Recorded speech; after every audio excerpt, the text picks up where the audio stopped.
J'étais professeure de la formation générale commune, une prof de littérature, et je vous dis que moi, dans mon département, l'entrepreneuriat, là, je suis certaine que si j'arrivais en disant ce que je suis aujourd'hui, ben, il serait bien content pour moi, mais il me dirait probablement, ben, nous, dans notre département, on ne fera jamais cette pédagogie-là. Et je ne vous raconterai pas toute l'histoire qui a fait que j'ai quitté ma profession d'enseignante. Vous irez lire le blog, puis vous m'inviterez comme conférencière dans votre cégep. Ça va me faire plaisir d'y aller. Hein. On peut toujours se plugger, hein, Raymond Robert, on a le droit de faire ça. OK.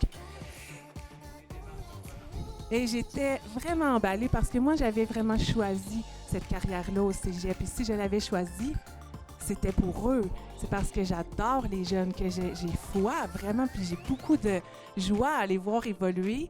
Donc, je suis heureuse, vous le voyez, de présenter ce panel-là qui porte sur la perception et la vision de l'enseignement par nos jeunes. Puis tu sais, depuis, avec Jean-David, avec Patrice, on s'est fait parler de ce vers quoi nous allons comme société. Mais eux, qu'est-ce qu'ils en pensent de la manière dont on leur enseigne? Alors, je vous présente, et ils vont se présenter plus en détail par la suite, Karel Massy, Alexandre ton autre, Caron, Charlotte Rose Dehaye et Henrik Bazanez.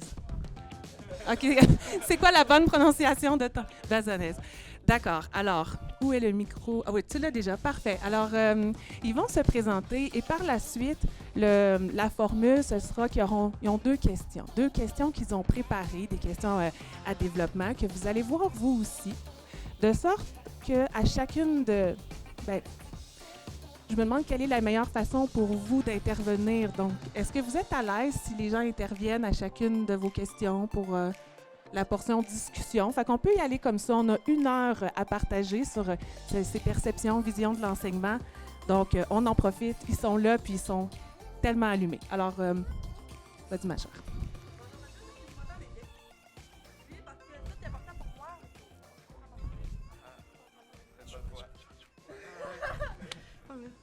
Comme ça, que c'est correct. OK, parce que moi, je m'entends pas parler. J'ai des problèmes de surdité parce que je porte 2 appareils auditifs. Fait que c'est pour ça que pour moi, je vous posais la question, je savais pas si vous m'entendez ou pas.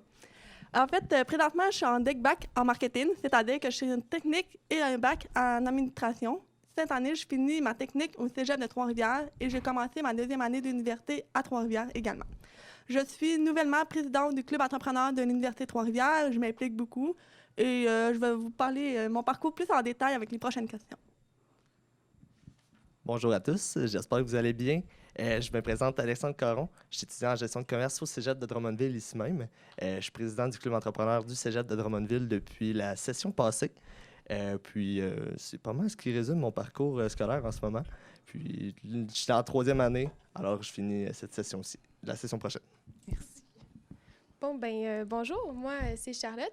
J'étudie actuellement en sciences de la nature au Collège La Flèche à Trois-Rivières, ainsi qu'en musique classique au Conservatoire de musique de Trois-Rivières. Puis, je suis vice-présidente de la Fédération des associations de tous les conservatoires de musique du Québec. Puis, je donne des cours de piano dans mes temps libres. Charlotte est ma prof de piano. Oui, allô, je m'appelle Henrik Bassanez, je suis au cégep de Drummondville, comme vous pouvez voir. 2e session en gestion de commerce. Je suis entrepreneur, j'ai 3 business et 1 immeuble à revenus. Et comme que je peux voir, j'ai aussi été entrepreneur du mois à la CE du Québec le mois dernier. Fait que c'est un peu ça pour mon parcours. Merci. Moi, je propose que d'emblée, on les applaudisse. Hein? Vraiment, là.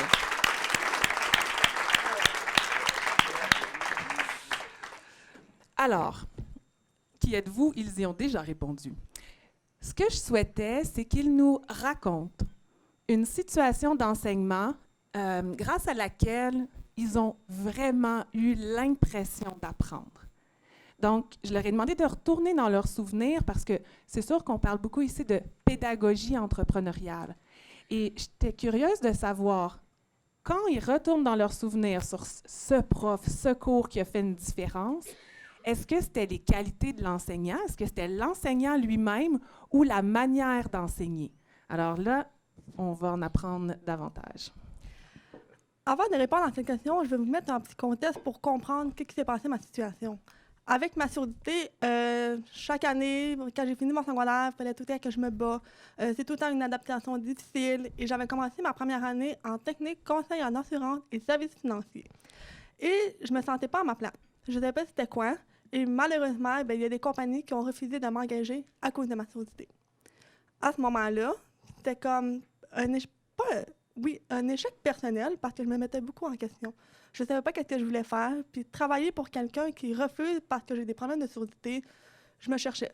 Puis quand j'ai découvert le programme DECBAC en marketing qui est à Trois-Rivières, j'ai déménagé. Je me suis dit, c'est l'occasion de partir à neuf. Puis mon premier cours dans ce programme-là, c'est le cours complémentaire qui s'appelle Entrepreneuriat. Puis dans ce cours-là, il fallait qu'on participe dans des réseautages, des 5 à 7. Il fallait que j'assiste à des conférences. Puis pour moi, participer dans des 5 à 7, c'est un gros défi parce qu'avec mes appareils auditifs, c'est comme des micros, tous les sons sont amplifiés. Donc, si tout le monde parle en même temps, je comprends rien. Mais à ce moment-là, je lis sur les lèvres. Mais là, il fallait que je sorte de ma zone de confort, il fallait que je m'exprime, puis que je leur mentionne que je lis sur les lèvres. Ça a été, j'en parle, puis j'ai des frissons parce que je me suis dit, c'est impossible, je pourrais jamais faire ça. Mais finalement, je l'ai fait. Puis là, c'est comme, j'en mangeais beaucoup, je m'impliquais beaucoup. Puis c'est là que ça a été le début de l'aventure de l'entrepreneuriat. Parce que je ne savais pas c'était quoi. Tu sais, le mot, c'est quoi cette définition-là? Puis sans m'en rendre compte, je l'étais. Mais je disais, ça se pouvait pas, je suis pas entrepreneur, je commence, je sais pas c'est quoi. Mais depuis que je suis tout possible, j'aime aider les gens. Je suis une personne très curieuse, je m'implique beaucoup. Et là, j'ai trouvé ma place dans le domaine du marketing. C'est certain que quand on est entrepreneur, c'est des hauts et des bas. On essaye quelque chose, ça marche pas, on recommence, ça marche pas, mais on essaye encore quelque chose, mais au moins, on persévère. Fait que c'est vraiment le cours complémentaire qui n'est même pas vraiment en lien avec mon programme. Puis par la suite, c'est dans mon programme que tous les cours, plan marketing, des cours de comportement du consommateur, tout comprendre ce concept-là, c'est tous les cours qui sont intéressants. Merci. Alors, pour ma part, je vais y aller un peu plus précisément. Dans le fond, le cours qui m'a permis le plus d'apprendre, de m'en souvenir, parce que bien souvent, quand on a un cours, on apprend la théorie, on a un examen, une nouvelle théorie, on oublie l'autre théorie, puis on est rendu à l'autre examen. Personnellement, à longue, c'est ce qui est arrivé. Puis, le seul cours que j'ai vraiment pas eu cette impression-là, c'est le cours du comportement du consommateur, offert par un prof qui se retrouve juste là, Mathieu Bouchard. J'aimerais le saluer. Quand même. Alors, en fait, ce cours-là, ce qui était intéressant, c'est qu'on n'avait pas nécessairement l'envie d'aller avec nos portables sur Facebook. Ça, c'est une affaire qui arrive. Parce que en tant qu'étudiant, personnellement, j'aime pas tant le fait d'aller sur Facebook. Je préfère vraiment assister au cours à 100%. Et Mathieu savait comment nous captiver l'attention par rapport au comportement du consommateur. Alors, à chaque cours, puis je le cite, en fait, je cite mon expérience. Un jour, il est rentré en classe avec le bras dans son chandail. Puis on se demandait, voyons, il va-tu, tu sais? Puis à ce niveau-là, on parlait de la perception. Mais ça a duré longtemps. Ça a duré longtemps avant qu'un des élèves se dise « Hey, il y a quelque chose, le gars, là, il faut faire de quoi? » Puis c'est là qu'il introduit la matière, puis il dit « Voyez, c'est la perception. » Encore une fois, c'était vraiment du concret. Puis je crois que c'est la méthode, mais aussi la qualité de l'enseignant. Alors, la façon d'être de l'enseignant qui va venir un peu donner envie d'écouter. Puis ensuite, au courant de tout ce cours-là, on n'a pas oublié la matière, en fait. On a ajouté de la matière par-dessus cette matière. Au final, on avait un grand tout qui était le comportement du consommateur. Alors, je crois que c'est à ce moment-là que j'ai plus apprécié le cours. Et donc, il y avait de réunis les talents les qualités de pédagogue de Mathieu, plus la manière. En fait, c'était comme imbriqué. Là. C'est un mix des deux, ouais, en fait. Je dirais que c'est plus ça. Merci. Ça donnerait ton 50$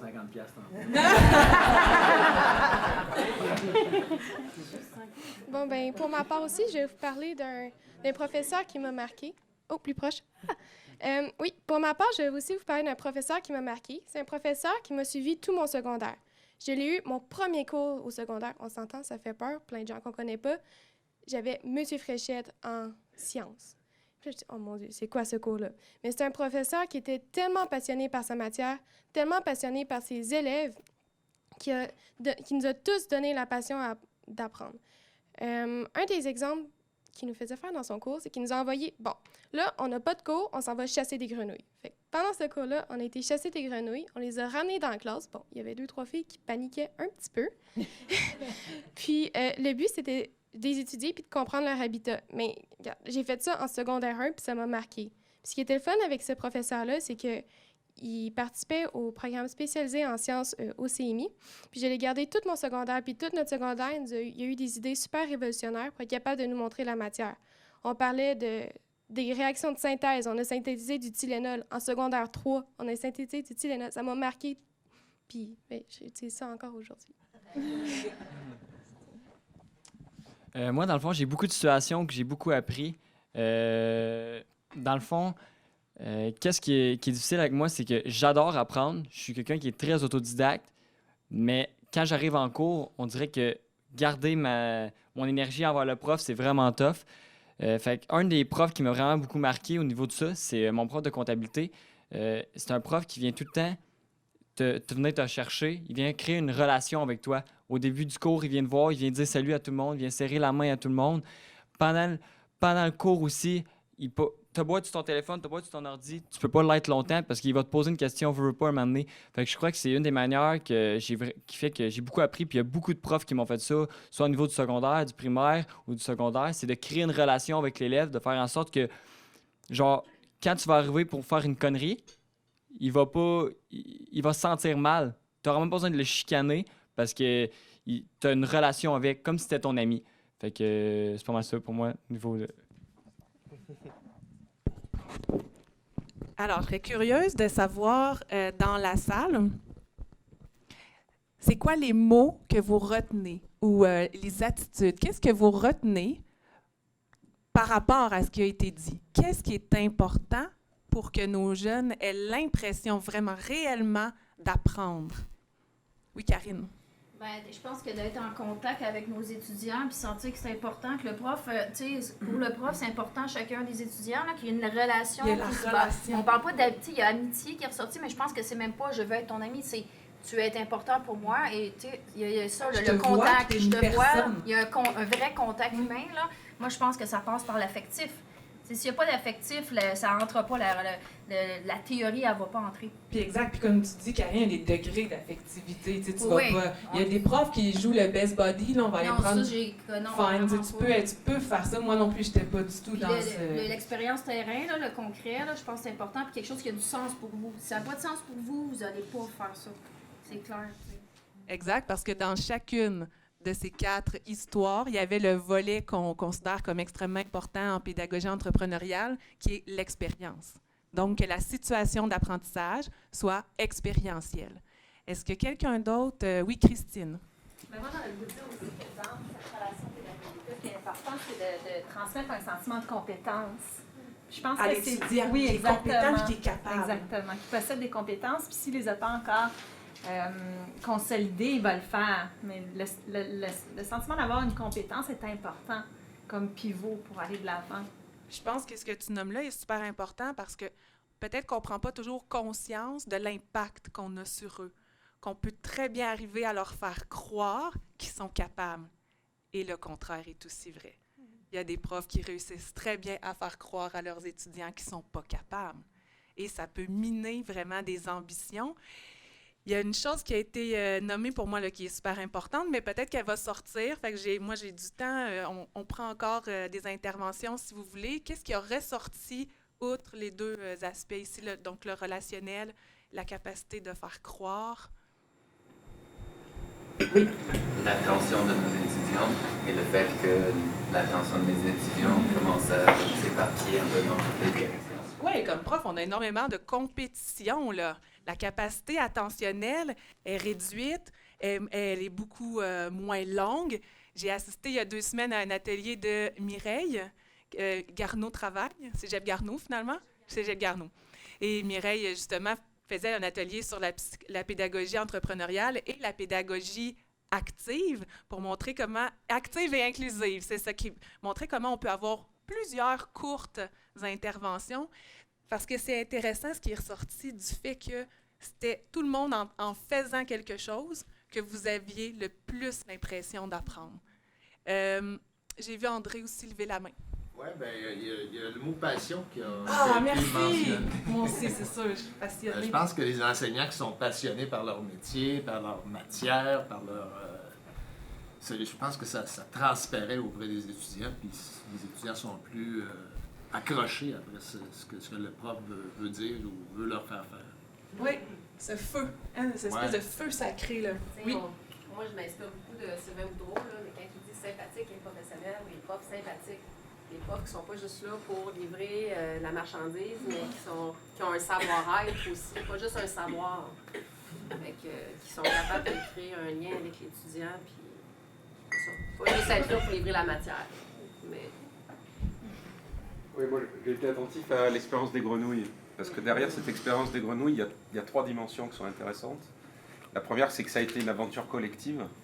Ah oui, absolument. La deuxième, c'est que c'est une aventure ludique. Et la troisième, c'est que c'est connecté au vivant, c'est connecté à la réalité hors des murs de la classe. Et ces 3 paramètres-là font que ça fait un ancrage émotionnel. Partager, être connecté et s'amuser.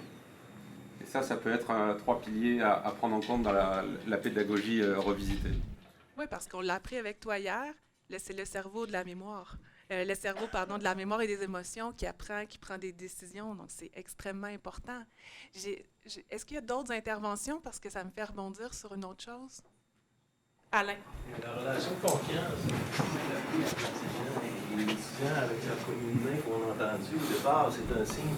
Puis le respect que l'étudiant lui retourne en échange, c'est-à-dire que, oups, je t'explique pas trop, c'est comme si c'était mon pote. Fait que cet échange-là, cette interrelation-là est très important. L'aspect de confiance, établir un contact de poignée de main, comme ça doit se faire dans les règles de l'art en affaires. J'imagine, et comme propriétaire de logement aussi. Avec tout ce qui a été dit, ça m'amène à vous demander, mais ça n'a pas été préparé, fait que si vous n'avez rien à dire, il n'y a pas de souci. Cette question de la hiérarchisation ou du pouvoir, est-ce que pour vous, le prof, c'est quelqu'un qui est là ou qui est vraiment un égal? T'as-tu compris, Karel? T'es correct? Okay. Je complète. Moi, je trouve qu'une hiérarchie horizontale va amener une ambiance meilleure, que ce soit, là, je parle pas juste au niveau de l'école ou n'importe où, mais que ce soit n'importe quoi, une business, l'école, en amitié, en amour. Plus que c'est horizontal, plus que tout le monde est égal, mieux que ça va être. Fait que je crois, à place d'y aller côté militaire, vertical, que beaucoup de hiérarchie, mais d'y aller d'une façon plus horizontale, ça va créer une ambiance meilleure, puis tout le monde va se sentir plus égal. Quand on sent une autorité envers nous, on veut confronter cette autorité-là, souvent les jeunes. Fait que quand on se sent égal avec le professeur, on n'a rien à confronter. Fait que pourquoi on vous ferait chier sur les plus tannants, exemple, ou des trucs comme ça? Fait que excusez du mot. Mais c'est ça. Hey, ici, on est OK, là, on est entre nous. J'aimerais rajouter. C'est pas chier. Mais ça s'en va sur YouTube, hein? Oh. YouTube, c'est entre nous, ça. On mettra des petits bips sonores, là. C'est ça, c'est ça. Ben, pour ajouter sur Énéric, je crois que c'était, comme tu dis, c'est important l'horizontalité. Mais aussi, à l'inverse, les étudiants ne devraient pas sous-estimer leurs professeurs parce que ils n'ont pas la raison absolue. C'est un fait, mais ils ont une bonne idée de ce qu'est la matière. On s'entend, vous l'enseignez. Alors, comme Énéric dit, c'est bien de rester horizontal, mais ne pas avoir une image péjorative, soit du professeur, au fait que de ne pas essayer de le confronter pour rien. Essayer aussi les étudiants d'être à l'horizontale, comme le professeur l'est envers nous. Alors, c'est sûr que si on a une approche des professeurs envers nous qui est vraiment « j'ai la raison, tu te tais, écoute, c'est ça le job qu'il faut que tu fasses », à ce niveau-là, l'étudiant n'aimerait peut-être pas, il te verra pas comme ton ego, comme quelqu'un qui va vouloir t'aider. Puis c'est où la hiérarchie, en fait, qu'on voit, qui de nos jours, pourquoi dans les entreprises, justement, on voit de plus en plus les formats ou les modèles plutôt d'affaires, où est-ce que c'est les employés qui décident de leurs objectifs. On voit ça de plus en plus, puis on va le voir plus tard aussi. Dans l'avenir, ça s'en vient, j'en suis persuadé. C'est parce qu'on vient se mettre à l'égal de tous. Comme un professeur m'a déjà dit, l'entreprise doit se conforme au client et non le client doit se conformer à l'entreprise. Alors, le client, c'est nous, les étudiants, et vous êtes, veux pas, l'entreprise qui vend. On s'entend? Mhm. Alors, à ce niveau-là, je crois qu'en étant tous égales, désolé les profs de français, excuse-moi, mais je crois qu'en étant égal, on va être capable de mieux se comprendre, mieux comprendre les problèmes, mieux comprendre les problèmes des profs à enseigner. Puis, rendu là, ben, on va avoir une harmonie qui va favoriser l'enseignement. Êtes-vous d'accord tous les 4 avec cette proposition-là? Je suis d'accord, mais je suis d'accord avec ce que tu dis, avec ce que vous deux dites, mais j'ai peut-être quelque chose de plus. Oh my God, j'aime ça! Ça m'a fait penser, en ce moment, j'ai un cours de musique qui s'appelle la littérature de la musique. C'est un cours vraiment passionnant. Puis tu vois que le professeur, il a un savoir, c'est incroyable. Ce professeur-là, je pourrais jaser pendant 3 jours sans arrêt avec lui, puis il y aura encore des choses à dire. Puis en même temps, c'est un prof super friendly. Tu lui parles dans le corridor, c'est M. Bournival, c'est Philippe, il nous aide, il est super gentil, mais on dirait que de savoir que ce professeur-là est un dieu de la musique, de la connaissance, ça le place au-dessus, ça passe pas au-dessus dans la façon autoritaire, c'est juste, hey, ce gars-là est tellement connaissant, j'ai le goût de le respecter. Ouais, oui. Alors, ce que tu proposes, dans le fond, c'est d'aborder plus une hiérarchie au niveau des connaissances. Oui. Et non au niveau de l'autorité. Oui. OK. C'est bon. C'est ça. Ouais, moi aussi, je suis d'accord. Est-ce qu'il y en a dans la salle qui ont le goût de rebondir sur la discussion, l'échange qu'il vient d'avoir par rapport à toute cette...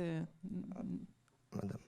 Mais moi, ce que j'entends plus, en fait, que l'hiérarchie, c'est plus de l'inspiration. T'sais. Moi, j'ai l'impression qu'au lieu, justement, d'agir comme étant le patron, à quelque part, ils sont juste là comme un leader super positif qui vous inspire, qui vous transmette, justement, quelque chose de par cette maîtrise-là, qui ont des notions, puis que tranquillement, en apprenant à les connaître, et la complémentarité de leurs connaissances et de ce qu'ils sont, en fait, font que ça devient, justement, ils ont un statut inspirant, puis dans la vie, je pense que, justement, quand on parle de regarder un peu quelqu'un sur un piédestal, c'est pas juste péjoratif, parce que quand ces gens-là nous inspirent, ils nous poussent aussi à aller plus loin, fait que ça reste dans l'horizontalité, mais juste avec... En tout cas, je trouve ça super intéressant ce que vous amenez, là, c'est vraiment bien. Moi, j'ai une question. En 2019, là, est-ce que la majorité des relations enseignants-étudiants, c'est horizontal ou c'est vertical? Mm-hmm. Ben, moi, je dirais que je voulais juste rajouter l'aspect, c'est que la plupart des enseignants, ils ont l'expertise, ils ont l'expérience, fait qu'ils sont un peu nos mentors, nos modèles.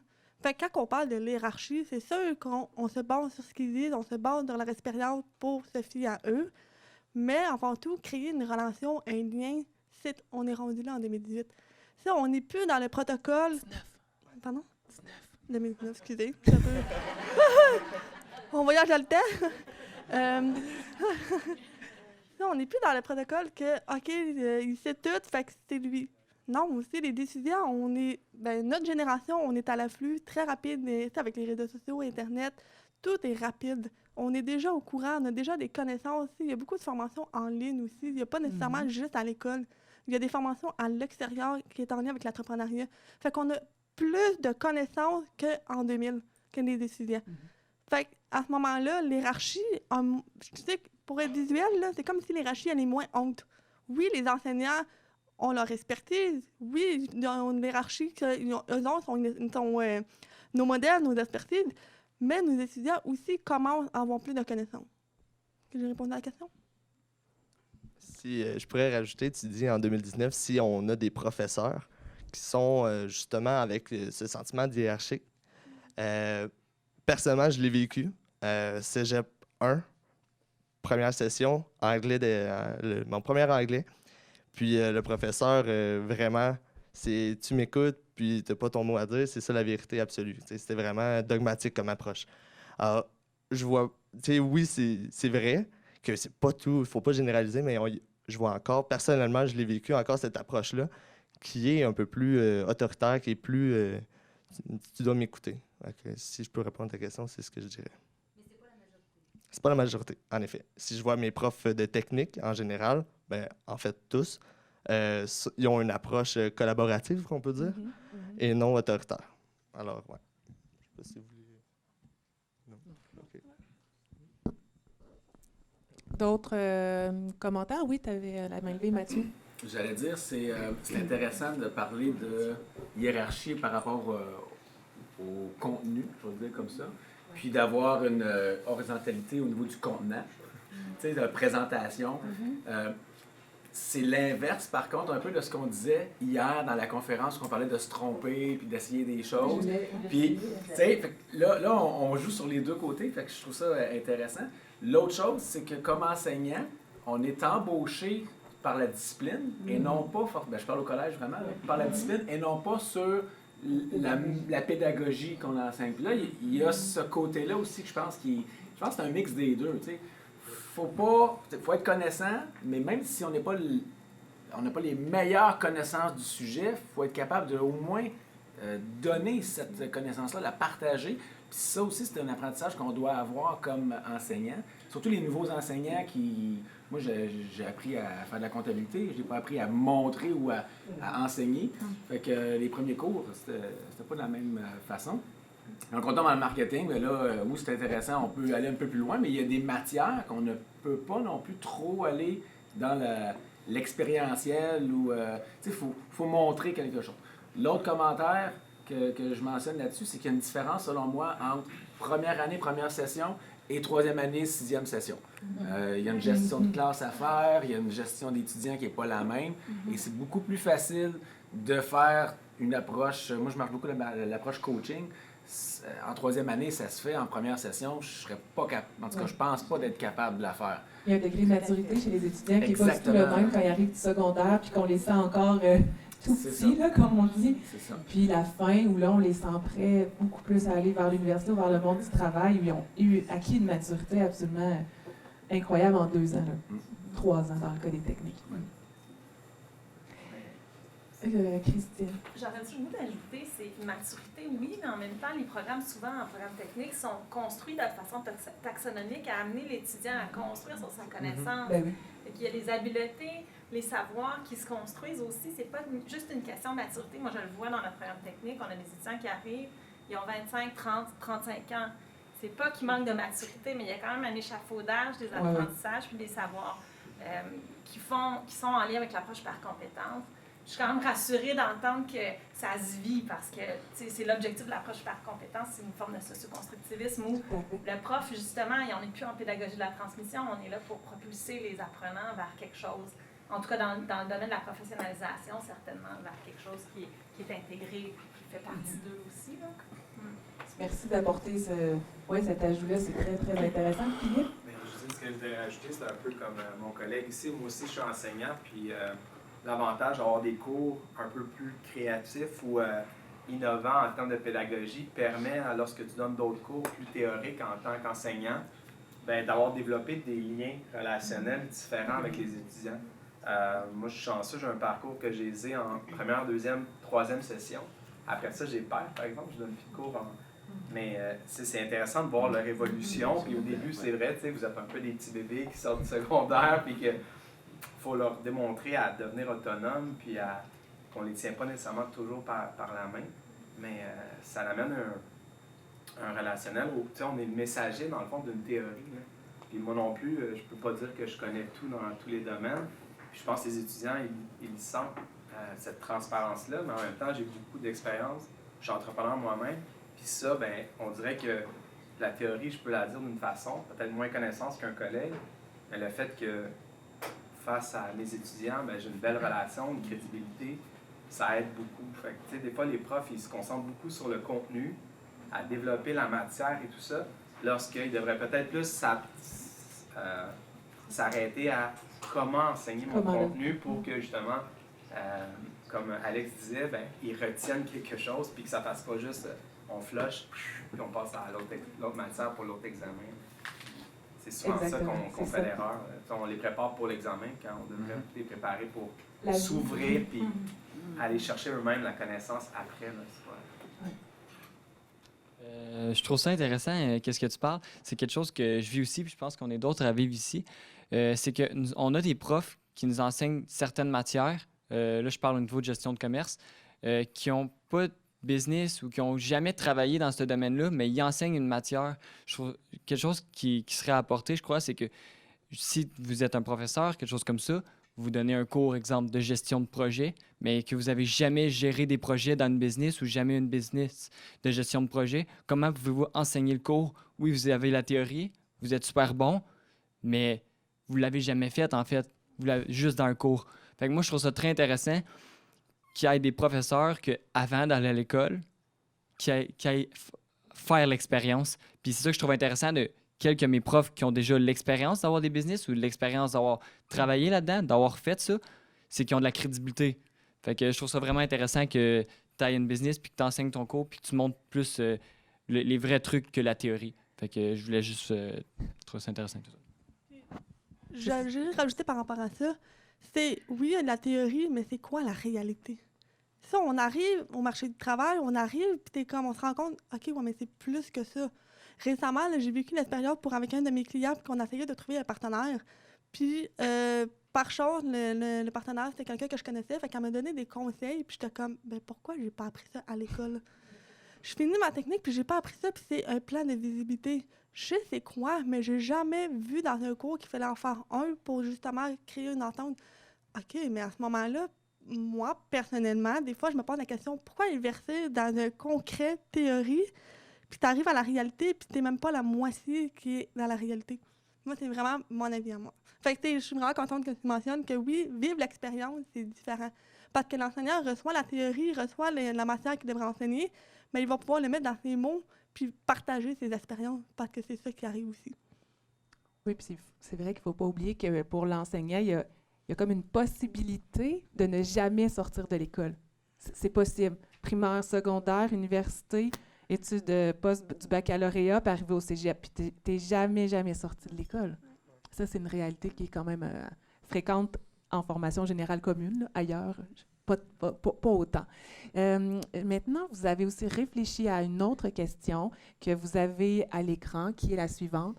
Comment aimeriez-vous qu'on vous enseigne pour vous motiver à aller à l'école? Alors, je crois que par l'entremise des discussions, des échanges, on a déjà eu plusieurs pistes, mais je souhaite savoir ce que vous avez réfléchi là-dessus.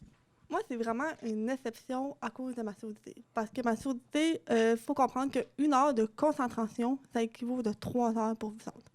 Fait que moi, dans des cours où il faut vraiment que je me concentre, ça m'épuise.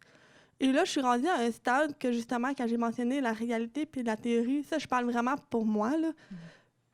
On dirait que je trouve que c'est moins important d'aller au cours. J'aime mieux m'investir comme la présidente du club entrepreneur. Je sais que je vais vivre des expériences.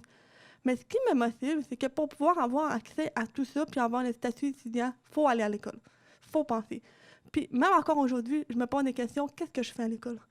Si je parle vraiment pour moi, là. Mais il y a beaucoup de matière puis ça me demande tellement d'énergie qu'après ça, j'ai plus d'énergie pour travailler dans mes projets. Fait que je fais l'inverse. Puis je sais que c'est pas bon, puis je suis consciente. Puis là, des fois, c'est sûr qu'avec des examens, on s'en rend compte avec les notes. Mais tu sais, moi, je sais qu'avec mes efforts, avec ce que je fais, ben la note, ça vaut ce que je vaux. Plus que ça, je peux pas. Parce que si je fais ça, je vais faire des nuits blanches pour étudier seulement, parce qu'en classe, c'est trop demandant. Tu sais, en guillemets, il y a certains cours que j'en prends rien. Parce qu'il y a des profs que je comprends pas. Il faut dire sur l'élève, il faut que le prof me regarde. Oui, il peut porter un micro, mais s'il porte un micro, je comprends pas les étudiants. Fait que c'est très demandant pour moi. Fait que j'ai investi mon temps ailleurs. J'ai investi mon temps dans la réalité. Mais ça, je parle vraiment pour moi. Très bien dit. À ce niveau-là, personnellement, je crois que c'est un cas, c'est personnel comme réponse. Au final, on est tous différents, on a chacun nos désirs, nos objectifs. Si je base sur les objectifs, je sais que plusieurs de mes coéquipiers à l'école, eux, ils veulent vraiment aller à l'université, obtenir un papier au plus vite, puis s'en aller sur le marché du travail. Pourquoi? Parce que de nos jours, ils demandent un bac, puis si tu n'as pas un bac, ben, tu peux pas exceller. Alors, ça, il y a ce volet-là qui est assez fâchant, mais d'un point de vue, ces étudiants-là, ils recherchent la facilité au cégep. Puis moi, personnellement, c'est l'inverse. Je recherche à apprendre. Pourquoi je suis à l'école? C'est pour apprendre. Mais si on sort de mon contexte, je vais essayer de projeter mes coéquipiers parce que quand j'ai eu la question, j'ai essayé de comprendre plus comment les étudiants en général de ma technique procèdent, veulent apprendre. Puis ensuite, je vais faire un lien par rapport à moi. Alors, premièrement, les étudiants, ils veulent du concret. Ça, c'est ce qu'on a parlé tout à l'heure. L'innovation, du concret, puis rendre ça créatif. J'aborderai une image typique à tout ça, Google. Vous connaissez probablement tous la maison mère à Google, de Google en Californie? Silicon Valley? Ouais. En tout cas, celle-là. Où est-ce que... probablement que les employés de l'entreprise ne comptent pas leur temps. Ils veulent juste travailler parce qu'ils ont du fun. Ils ont envie de comprendre un peu le travail puis faire leur job, en fait, là, tout simplement. Puis c'est cette approche-là que je vois que les étudiants manquent peut-être parce qu'ils préfèrent aller sur... Là, je reviens avec mon Facebook parce que ça m'obsède dans la classe, mais ils préfèrent rouler scroll down sur leur page Facebook où est-ce que zéro contenu, qui n'apprendra rien, juste parce qu'ils sont dans le cours présent pour avoir son diplôme. Alors, on revenait, là, c'est comme une synthèse au final de la rencontre, là, mais on revenait avec le prof, sa manière d'être, sa manière d'enseigner, les méthodes. Selon moi, c'est les méthodes, la manière d'enseigner du professeur qui va captiver l'attention des gens pour qu'ils arrêtent, qu'ils ferment leur palette d'ordinateur, puis qu'ils écoutent le prof, puis qu'ils participent. Puis, au final, à la fin, maintenant, si on a déjà ce bout-là, que les étudiants veulent écouter le professeur, là, on peut mettre de la difficulté dans la matière parce que les étudiants vont être attentifs, vont être capables de comprendre, en fond, qu'est-ce qui est plausible, qu'est-ce qu'il faut faire, puis arrêter de juste vouloir le papier puis vraiment apprendre. Puis c'est à ce niveau-là que, personnellement, j'ai compris ça, puis que je préfère ne pas scroll down mon Facebook puis quitter la page Facebook et écouter le cours. Alors, personnellement, je crois que c'est cette manière-là qu'il faudrait innover. Au fait que dans l'enseignement, en plus, on a quand même une carrière d'enseignant, c'est 30 ans de vie. Ben, 30 ans. Mettons une complète environ. Là. Puis, au bout de 30 ans, comme tu as parlé en 2019, on a changé, on n'a plus l'autorité. Mais rendu là, j'imagine qu'en 30 ans, on peut évoluer puis devenir l'éducation Google. Rendre ça plus agréable pour que les étudiants, encore une fois, ferment leur palette d'ordinateur puis qu'ils écoutent le cours. Voilà ce que j'ai à dire. Moi, la manière qui fonctionne bien pour moi pour me motiver, qui est autant applicable en sciences qu'en musique, c'est d'avoir des objectifs concrets avec des exigences concrètes puis des façons d'être capable d'arriver. Je vais vous donner l'exemple d'un concert de piano. Je sais que dans un mois, le vendredi, le vendredi, j'ai un concert de piano, il faut que je joue 3 pièces. 3 pièces sont déjà déterminées en avance depuis le mois de mai. Mais ma professeure de piano n'est pas là pour me forcer à pratiquer. Elle est là pour me donner des idées, pour être capable de pratiquer plus efficacement, pour être capable de comprendre des fois certains trucs que j'ai pas compris. Sauf que c'est moi qu'il faut qu'il fasse le travail pour être capable d'arriver à l'objectif. Puis surtout, un concert de piano, je faisais le parallèle avec ma mère l'autre jour. Un examen de bio, mettons, t'as pas étudié, puis que tu te pètes la gueule, puis que t'as 30 %. C'est juste toi qui sais que t'as eu 30 %. Oui, c'est pas bon, là, mais c'est juste une répercussion sur toi-même. Alors qu'un concert de piano, par exemple, tu vas jouer devant d'autres gens, il va y avoir des retours par après. Il faut que tu sois capable d'arriver à un objectif, puis que tu sois capable de te motiver pour être capable de rendre le produit, veux pas. Fait que c'est plus avec des projets et des objectifs que ça fonctionne. Dans le fond, on en a déjà parlé beaucoup. Je reviens sur le fait, je vais l'amener d'une autre manière. Le relationnel, je pense que c'est vraiment important avec le professeur. Peu importe qu'on fasse des travaux d'équipe, peu importe s'il y a de la technologie, peu importe si on a des tuteurs, si on n'est pas capable de sentir le prof, on ne voudra pas plus y aller puis on ne voudra pas plus apprendre. Fait je voulais amener ça d'une manière différente que j'utilise beaucoup en vente et en négociation. C'est une métaphore. On a 2 oreilles et une bouche, c'est pour écouter 2 fois plus que parler. Puis je l'amène au niveau du professeur. Je vous explique comment je l'amène. Exemple que vous avez un ami, puis que pendant 1 heure, il vous parle. Puis là, tu as le droit d'y poser une question. Il répond à ta question sur son histoire, mais après ça, tu le laisses parler, il parle. Bien, ça devient plate. Ça ne tentera pas de repasser 1 heure avec. Tandis que si on l'amène d'une manière différente, ton ami te raconte une histoire pendant 1 heure, mais là, des fois, il dit « Hey, ça, là, ça pourrait être cool qu'on fasse ça ensemble, puis tout. OK. Ah, c'est une bonne idée. Puis là, il te pose une question. Hey, t'avais-tu écouté ça? OK. Puis là, à un moment donné, là, c'est toi qui poses une question. Puis là, il te laisse difficulter. Mais pas trop, parce qu'il faut rester dans l'histoire quand même. Il te raconte une histoire, il faut respecter ça. Puis c'est ça pareil. Je pense qu'une relation professeur et élève, ça se voit de cette manière-là. je l'ai amené d'une technique de négociation, d'une technique de vente, mais moi, je le vois pareil selon une relation professeur et élève. Puis, c'est ça. Fait que moi, c'était ça ma technique. Moi, peu importe si il y a de la technologie, n'importe quoi, si je suis pas capable de te sentir, je t'écouterai pas plus. Fait que c'est vraiment pas ça. Je veux juste rajouter quelque chose. On a parlé de 2 points que ça m'est revenu en tête. Tu sais, on dit qu'on est à l'école, pourquoi? Pour avoir un papier. Mais aussi, pour apprendre, évidemment. Mais quand je parle, mettons, dans un cours de marketing, moi, je m'implique beaucoup. Puis récemment, j'ai participé à une compétition académique, Place à leur élève. Je ne sais pas si vous connaissez. Mais pour faire cette compétition-là, il faut avoir vu la matière. Mais ce qui m'a motivée à faire dans ce cours-là, c'est je sais, j'ai une compétition, fait qu'il faut que je maîtrise la matière. Ça a été ma source de motivation. Puis en plus, l'enseignante qui me donnait ce cours-là, elle nous a coachés. 3 heures par semaine, on se pratiquait, on pitchait, on développait des idées, elle nous coachait. Puis résultat, à la compétition, mon équipe et moi, on est arrivés première position dans la catégorie marketing. Mais ça a été ma source de motivation. Puis une fois fini, je regarde d'autres compétitions, c'est quoi la prochaine étape pour justement motiver. Puis le papier, tu sais, moi, j'ai décidé de faire un deck back en marketing parce qu'on m'a toujours dit que l'université, je ne serais jamais capable de le faire à cause de ma surdité. Puis si je me suis dit, technique plus un baccalauréat en 4 ans, pourquoi pas? Et quand les 2 premières années de cégep, j'avais la chance, j'avais pas de cours de base, fait que ça n'avait pas un horaire, oui, j'avais beaucoup de cours, mais c'était pas très négligent. Puis dans certains cours, il fallait que je m'implique. Puis avant de m'impliquer, c'est là que je me suis réalisé que j'apprends plus. J'apprends, oui, je fais des liens avec la matière de ce que j'ai vu en classe. Puis aujourd'hui, au début, là, je voulais pas, là, puis je me suis dit 4 ans, il faut que je le fasse. Mais j'ai enlevé des cours à l'université pour rajouter une année, puis je vais le finir 1 an de plus. Pourquoi? Parce que je veux apprendre. Je veux mettre mes connaissances, la théorie en pratique, puis faire des tests. Est-ce que ça marche pour moi? Oui, c'est un CV ou de l'expérience, mais c'est la personne aussi. On évolue, on se cherche beaucoup. Puis quand on est capable de se reconnaître, c'est plus motivant. C'est juste un point que je voulais rajouter. Merci. Moi, je tiens... Ah oui, vas-y, Alex. Alex, ça, c'est vraiment une joke, raconte-la. Bon, je crois que tu es peut-être plus en mesure de la raconter, mais vas-y. Quand Mathieu m'a donné son courriel, c'était Alex. Point, ton nom de famille, je ne me rappelle pas. En fond, mon adresse, c'est Alex Caron 2000. Alex on va se le dire. C'est une 2000. petite adresse secondaire. Alors moi, je l'appelle toujours Alex. Puis Mani dit, mon nom, c'est quand même Alexandre.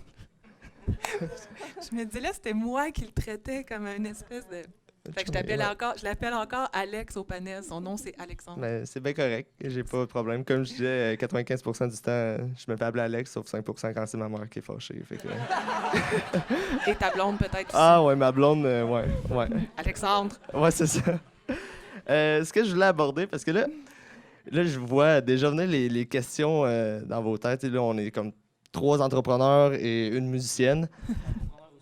Oui, qui est entrepreneur aussi, mais au volet académique, on parle de nos cours de techniques administratives, cours de musique, mais là, on ne parle pas des cours de base, comme français, anglais, philosophie.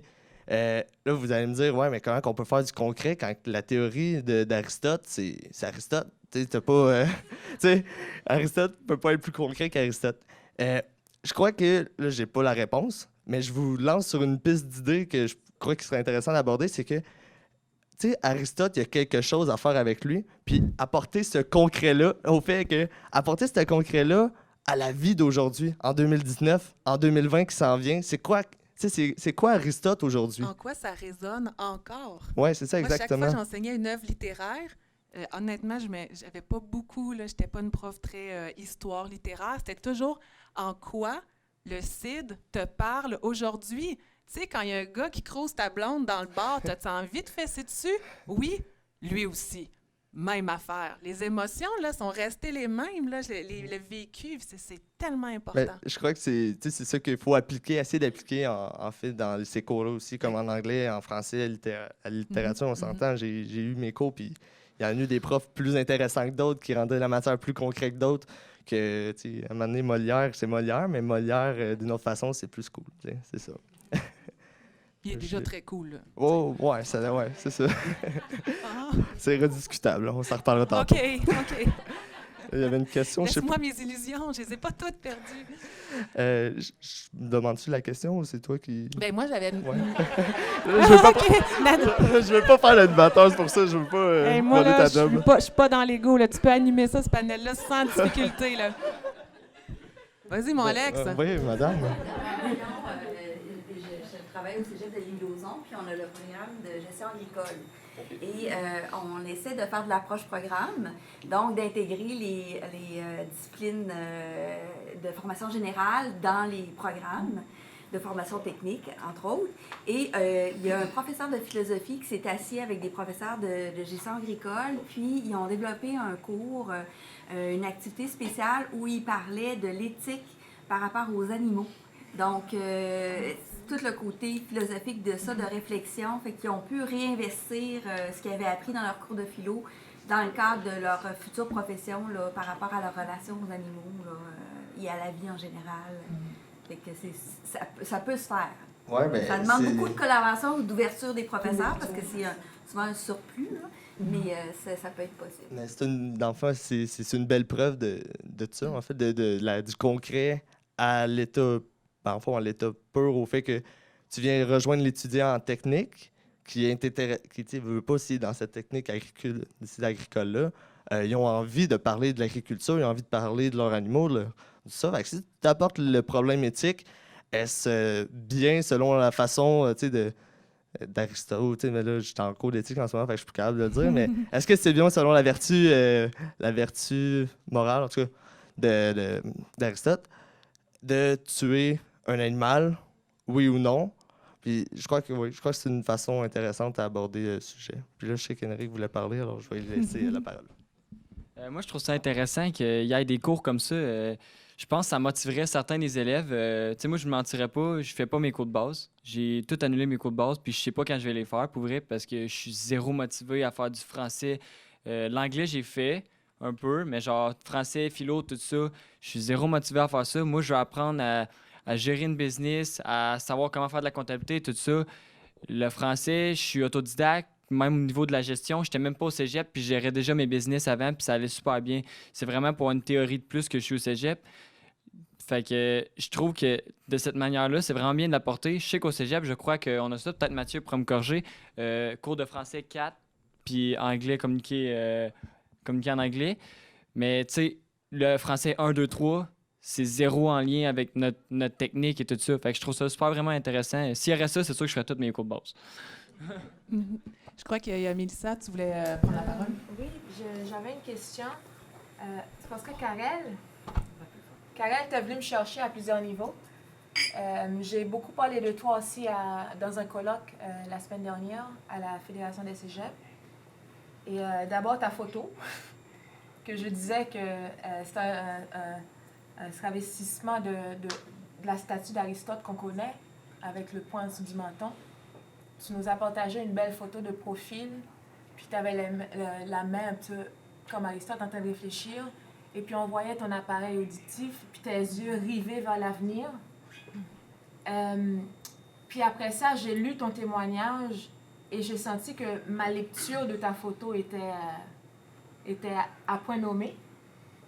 Et j'ai lu également une partie du témoignage qui a été recueilli par Judith en conversant avec toi, et puis il y a quelque chose qui est venu me frapper. Tu parlais de l'ambiance dans ton cégep de manière générale, et puis tu disais « J'étais entourée de personnes qui ne veulent pas devenir des entrepreneurs, donc cela était très difficile de s'en sortir. » Tu as dit aussi que les personnes qui me motivent et qui m'influencent ne vont pas à l'école forcément. Donc, il m'arrive souvent d'être en réflexion si je devais toujours finir mon diplôme. C'est dommage parce qu'en 2019, j'ai compris et j'ai appris que malheureusement, les notes ne signifient pas la réussite. Donc, je mets des efforts minimums afin d'avoir des notes de passage. Je préfère me coucher tard pour aller à des 5 à 7 ou travailler sur mon entreprise que de prendre du temps pour étudier. Puis là, il y a quelque chose aussi que tu as dit, c'est que j'étais entourée de personnes qui se cherchaient beaucoup, qui étaient toujours fatiguées, toujours stressées à cause des examens, stressées d'avoir des montagnes de lecture et d'exercices à faire. Là, je vous pose la question à vous tous. En quoi est-ce que l'ambiance, de manière générale, dans la salle de classe, dans le cégep, a une influence sur votre motivation? C'est sûr qu'on n'est pas là pour parler de moi, mais dans le fond, depuis que je suis tout petite, j'ai été élevée dans des familles qui avaient une mentalité très différente. Il y en avait une que je suis sourde, donc je reste sourde, puis moi, la communication, c'est pas faite pour moi. Le contexte, c'est que tes parents étant séparés, tu avais deux familles? Oui, mes parents Ok, étaient séparés. Ma mère, elle, la surdité, elle savait pas c'était quoi. Elle disait que si elle est sourde, elle va avoir de la misère à communiquer. Puis mon père, lui, ben, il respectait pas ma surdité. Mon père, lui, il dit, t'as des appareils, fait que tu parles comme tout le monde. Fait que quand il cachait les mains, puis je le comprenais pas, il me chicanait. Fait que pour moi, tu sais, la surdité, c'est un handicap invisible. On le voit pas. Puis aujourd'hui, ça paraît pas, puis je suis fière de le dire parce que j'ai toujours montré que tout est possible dans la vie. Je m'entends pas parler, mais je fais des concours académiques, je fais des pitchs. Puis l'année passée, j'ai été l'une des meilleures communicatrices pour la compétition Hermès. Merci. Là.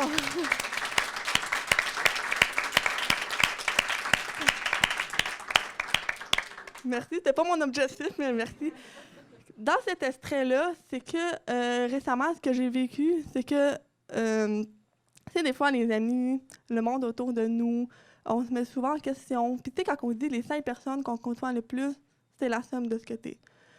À l'école, il a mentionné, il y a du monde qui performe vraiment au niveau des notes. Puis moi, ben, ça me mettait beaucoup de stress. Parce que pour avoir des meilleures notes, il faut que je laisse tomber tous mes projets puis étudier. Mais moi, j'ai de la misère à l'école, je me cacherai pas. J'ai de la misère, puis c'est sûr que c'est un effort supplémentaire. J'ai pas la motivation pour étudier en plus. Tu sais, je fais 3 heures de cours, puis en plus, il faut que je fasse 3 heures d'étudier, puis en plus, il faut que j'étudie. J'arrive pas. Ça, on a quand même 24 heures dans une journée. Mais ce qui m'a motivée, c'est qu'à l'école, j'ai des profs qui sont mes mentors également. Puis grâce à ces profs-là, dont le cours entrepreneurial, ce prof-là, il m'écrit régulièrement pour avoir des nouvelles. Via un an, je voulais devenir conférencière. J'ai parti ma chaîne YouTube. J'ai fait 3 vidéos. J'ai arrêté parce que j'ai fait autre chose. Quand on est étudiant, on n'a pas nécessairement la même mentalité que quand on est vraiment entrepreneur. Puis moi, mon expérience, c'est le fait de m'impliquer, le fait de me démarquer. C'est comme ça que je réussis. À l'école, être sur le banc de l'école, puis personne ne me connaisse, c'est pas moi. Fait que oui, je suis en questionnement. Pourquoi je suis encore à l'école? Est-ce que je vais finir mon diplôme? On ne sait jamais ce qui peut arriver dans la vie. Puis juste là, cette session-ci, j'ai commencé l'université. Puis tout ce qui s'en vient, c'est parce que je suis encore à l'école. Fait que là, ça a changé un peu ma façon de voir les choses. Oui, je vais finir l'école, mais pas demain matin. Je vais finir plus tard, à mon rythme. Apprendre plus, parce qu'on a quand même des avantages pour étudier, puis on apprend, mais on apprend plus quand on met à la réalité. Donc, dans le respect de ton rythme. C'est l'école, oui, Exact. dans le respect de ton rythme. Oui, vraiment d'accord. Mais si je reviens à ta question, Mélissa, si on veut... est-ce que tu es OK? Oui. Passer à Alexandre, c'était... Est-ce que l'ambiance dans la salle de classe, c'est ça, va contribuer à ta motivation? Je pense qu'avec ce qu'on vient de dire aujourd'hui, je crois que nécessairement oui. Comme Henrik le disait, la relation avec le professeur, si t'es pas capable de sentir la personne qui te parle devant toi, que t'es supposé comprendre ce qu'il dit, l'ambiance ne sera pas bonne, de 1. Puis de 2, t'es pas obligé d'être au cégep sur le banc. Là. Alors, tu vas te lever, puis tu vas sortir, aller prendre un café. C'est ce qui va arriver. Puis, si au final, t'es pas motivé à aller à l'école, parce que c'est pas un sujet qui te passionne, c'est sûr que l'ambiance de cet environnement-là, il y a plusieurs facteurs à ça. Ce que je veux dire, c'est que si, de 1, premièrement, ça vient de toi, si t'es pas en faveur de ton académie, en fait, en faveur du programme, t'es pas plus intéressé, t'es dans l'ambiance de ce programme-là, mais que t'aimes pas ça, c'est sûr que ça va avoir un impact, là, rendu là. Mais, je sais pas, la question est plus au niveau de l'ambiance, si je comprends. Je pense que j'ai eu quand même ma réponse. C'est que l'ambiance de classe est un déterminant pour motiver l'étudiant en se disant qu'à la base, peut-être qu'il n'est pas intéressé. Donc, c'est un effort à faire à ce niveau-là pour pouvoir l'intéresser davantage. Oui. En fait, rendu là, l'ambiance de classe va être quoi? Va être le concret, va être la poignée de main, va être les notes de musique, qui va être l'inspiration, qui va être la personne qui va motiver à dire, regarde, prends ton temps, vas-y à ton rythme. Puis c'est comme ça, je crois que c'est ma réponse. Là, il y a des questions, là, je sais pas, encore une fois. Moi, est-ce que Charlotte et Henrik, vous avez à ajouter à ce qui a déjà été dit sur cette question de l'ambiance? Non, moi, j'ai pris les Toi, c'était magnifique, parfait. Moi, j'aurais peut-être une petite addition. Il y a certainement le professeur qui en fait pour beaucoup, mais il y a aussi la classe en tant que telle. C'est qui qu'il y a dans la classe?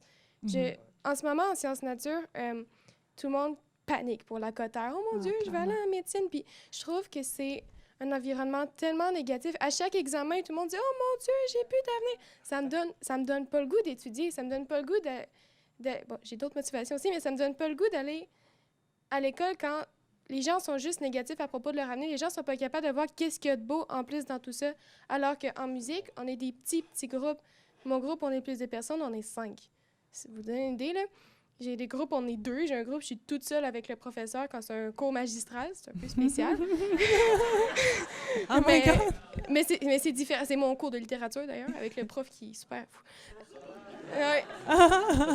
Puis, c'est vraiment des cours comme ça qui nous donnent le goût. En musique, on étudie tous dans des choses différentes. J'ai une amie qui a fait un double deck, mais en sciences humaines. Puis j'ai un ami qui est dans l'armée, puis il est dans la musique. Puis j'ai un ami qui fait ses cours de maths, puis dans la musique, puis il va devenir acteur. On est toutes des personnes différentes, mais on a toute la musique ensemble. C'est quelque chose qui me motive à aller à l'école en musique. Puis à rester en aussi. sciences nature, si je comprends bien aussi, parce que c'est un peu moins motivant quand même. C'est moins motivant, mais... À cause des gens qui sont toujours très, très stressés. Oui, il y a ça, sauf qu'en même temps, c'est un peu contradictoire, mais on dirait que les sciences, c'est quelque chose qui, dans mon domaine de la musique, me distingue. Donc, ça me pousse à « Hey, moi, je vais te montrer, toi, mon ami qui étudie en sciences humaines, c'est quoi la chimie organique? Toi, je vais te montrer ça, tandis que dans mes cours de sciences, c'est un peu le contraire, je leur montre de la musique. Mais c'est... Les autres aussi, ils font pas beaucoup de son. Juste rajouter... On a vraiment plus beaucoup de temps et je sais pas, on prend-tu des interventions? Je pense que ça serait une bonne idée parce que vous avez ébloui tout le monde, c'est clair. Anissa, t'as pas encore parlé, après Joël, après Philippe, après Valérie. My God, j'ai encore 5 minutes. Ça va être très court, c'est dans l'idée de justement l'ambiance de classe et autres. Est-ce que le travail d'équipe aide à l'ambiance de classe ou au contraire nuit à l'ambiance de classe? Vous avez énormément de travaux de groupe, vous vous aimez, vous vous haïssez, c'est l'enfer, ou pas? Dites-moi si le travail d'équipe est une solution à tout ça. Moi, personnellement, c'est les travaux d'équipe avec ma situation, c'est la pire situation parce que quand tout le monde est en travaux d'équipe, tout le monde parle, j'ai de la misère, fait qu'il faut juste que je choisisse mes bons collègues qui prennent le temps de comprendre qu'il faut qu'ils me regardent quand on parle. Mais pour moi, si on fait vraiment des travaux d'équipe, des fois, on sort de la classe. C'est juste dans ma situation. Fait que je peux pas vraiment répondre à ça parce que moi, c'est dans ma situation. Ben, tu as bien répondu, en fait. Oui, c'est ça. Tu as répondu pour toi? Je vais répondre brièvement, justement, vu qu'on veut passer le temps. Travail d'équipe, oui, c'est bon. Travail d'équipe, non, c'est pas bon. Tout simplement que, oui, c'est bon quand tu es avec les bonnes personnes. Quand tu es avec des gens, on fait un travail d'équipe qui vaut pour toute une session, que les gens, vous êtes 4, il y en a 2 là-dedans qui s'en foutent, puis tu en as 2 qui travaillent. Ça, c'est pas bon. Mais quand c'est tous des gens qui veulent travailler, qui veulent s'impliquer, là, c'est bon. C'est relatif à la question, au contexte, puis c'est ce que je dirais là-dessus, oui. Est-ce que l'enseignant devrait avoir à ce moment-là un rôle de coach de cohésion d'équipe? Est-ce qu'il devrait s'intégrer là-dedans pour pouvoir expliquer les façons de faire de chacun? Comment on va travailler en équipe? Encore une fois, je vais reprendre le cours parce que Mathieu, c'est un de mes profs depuis, dans le fond, depuis le début de la session, depuis le début de mon programme. Je suis en dernière année.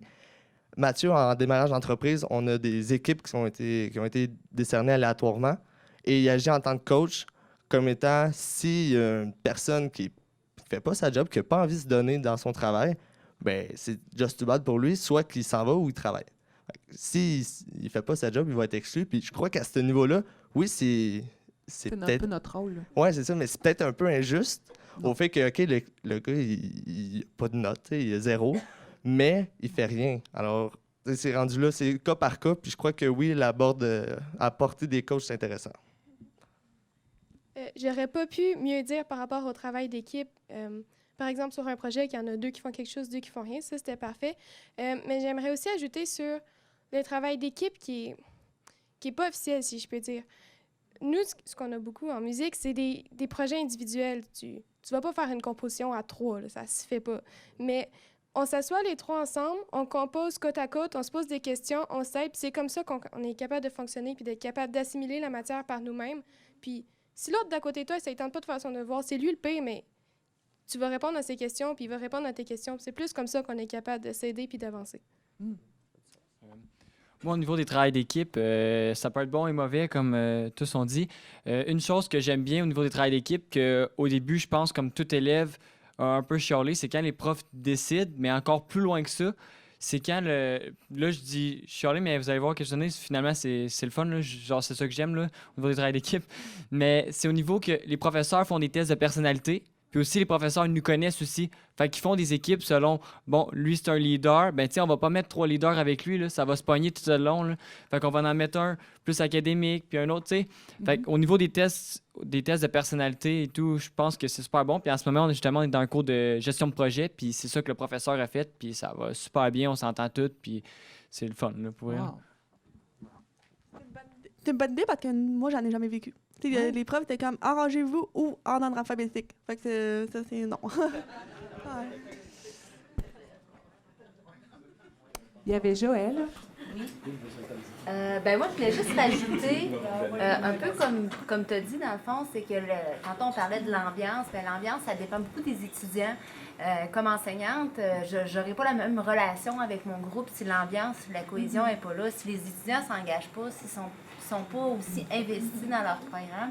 Puis je réalise que les cohortes qui sont où l'ambiance n'est pas là, bien souvent ça a un impact au niveau de la persévérance scolaire. Souvent, les groupes vont décider, les étudiants vont décider de pas rester dans le programme jusqu'à la fin parce que la dynamique du groupe est pas le fun, puis parce que, dans le fond, ils n'ont pas le goût de poursuivre avec cette gang-là. Fait qu'il y a certaines personnes qui vont poursuivre jusqu'au bout leur programme parce que la cohésion est le fun. Fait que ça dépend, oui, du prof, mais ça dépend beaucoup aussi des étudiants. Ouais, de la synergie.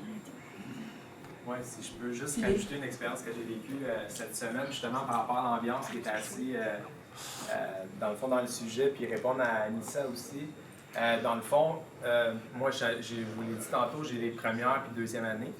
Puis j'ai des gens qui n'ont pas le même parcours, tu sais, qui sont rentrés, qui ont déjà fait des techniques, qui se sont fait créditer des cours, donc ils sont dans les classes de première puis deuxième année. Puis là, ils trouvaient ça un peu lourd en première, la cohésion, il n'y a pas de chimie. Mais en même temps, tu sais, je leur ai dit, ouais, mais vous étiez pareil en première, c'est juste que vous en rappelez pas.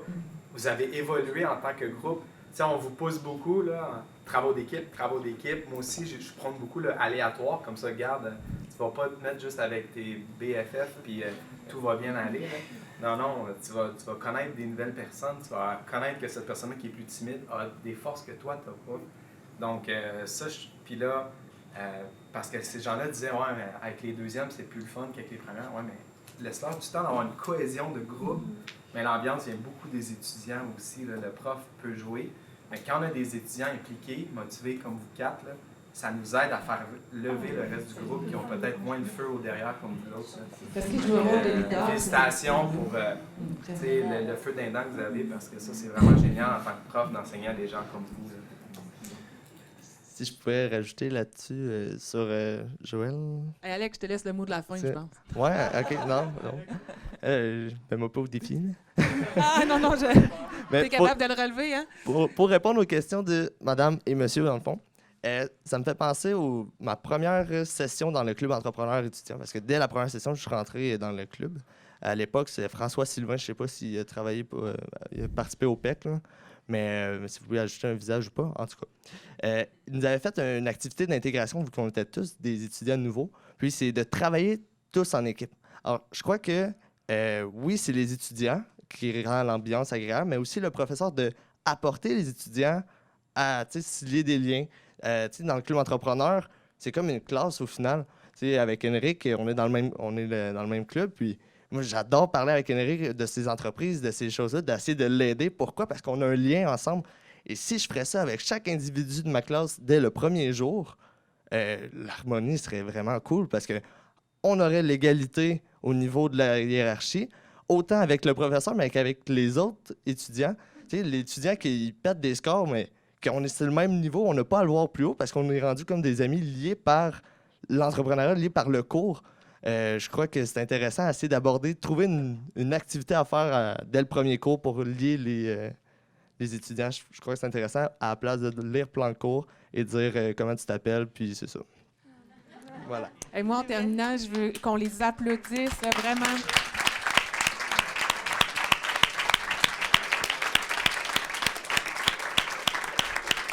Merci beaucoup pour votre générosité. Merci beaucoup. Merci de votre intervention.